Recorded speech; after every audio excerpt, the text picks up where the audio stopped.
Celtic Myths and Legends by T.W. Rolleston, Chapter 8, Myths and Tales of the Cymry. The Magic Cauldron. Athelwich accepted these terms, but not very cheerfully, and Bran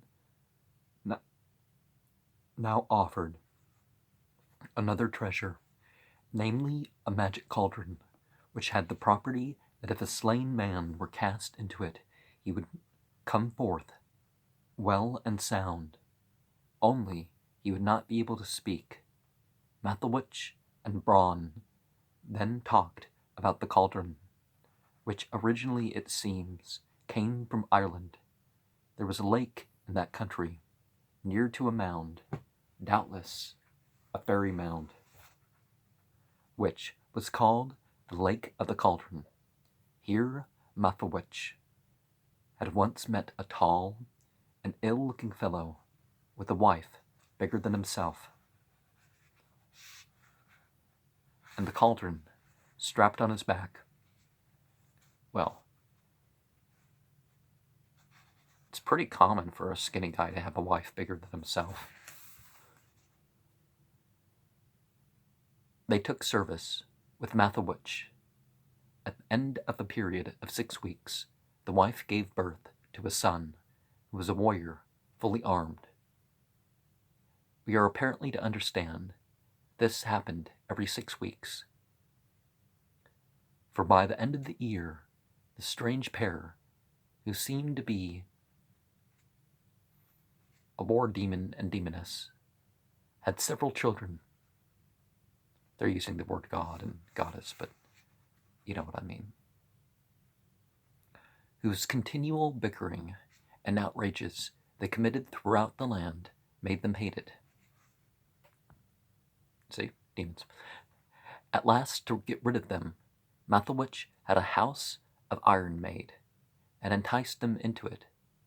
He then barred the door, and heaped coals about the chamber, and blew them into white heat, hoping to roast the whole family to death. As soon, however, as the iron walls had grown white hot and soft, the man and his wife burst through them and got away, but the children remained behind and were destroyed. Bronn then took up the story. The man, who was called Lasar Givnuid, and his wife Cymynbal,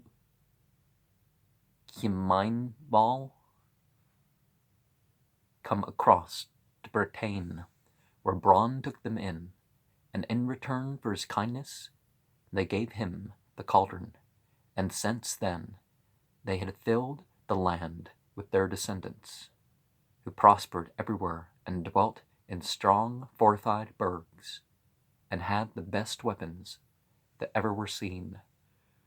So